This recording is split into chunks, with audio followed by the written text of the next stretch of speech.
Welcome to Win the Day from Back to the Bible. I'm your coach, Pastor Nat, and today we're going to answer the question, is Jesus a vending machine? Why do you think people are interested in Jesus?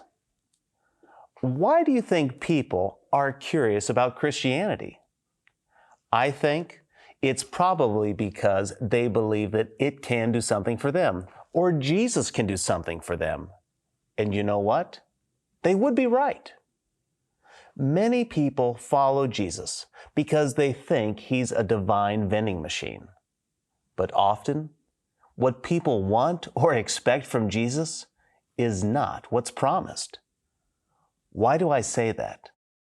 Well, let's join Jesus again as he is approaching Jerusalem after a significant miracle.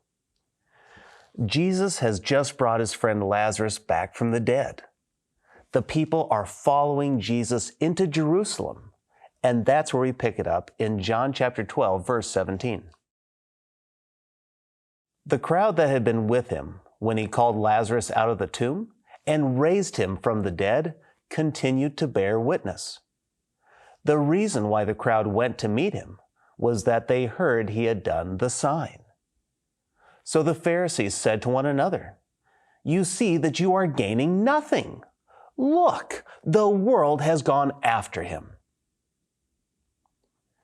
Jesus' ministry has been a combination of sharing the good news that he is the Son of God who comes to take away the sins of the world. And he's backed up his claim by signs and miracles. It has caused a disruption for the religious leaders of the day. They were the religious authorities. And Jesus, he took people's eyes off of them and put them back on God. These people weren't happy. Well, the rest of the crowds were intrigued by Jesus. But as Jesus said in John 2, he did not believe in them. Many people are interested in Jesus. Many people want Jesus for what they think he can do for them. Many of the people who were following Jesus wanted physical healing or some type of political revolution. They were looking for a warrior king who would throw out the Roman government.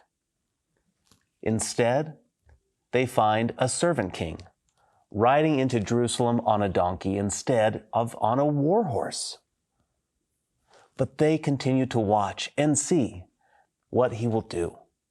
So people continue to come to see Jesus. The Pharisees are beside themselves. Their best efforts to trick and trap Jesus fail. They continue to plot and scheme to end his influence. And now we find them turning on each other.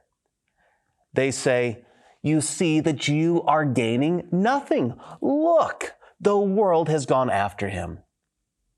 But we know that they won't give up their hatred or their tactics.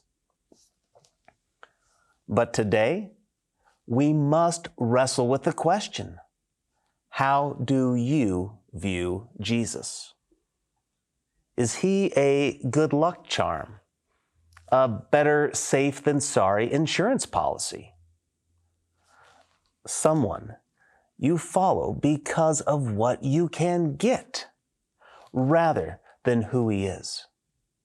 You see, we miss so much when we treat Jesus like a vending machine instead of the Lord and Savior. Yes, of course, Jesus does heal. Yes, Jesus does provide. And ultimately, he is God, Lord of all, Savior, King, Judge, and friend.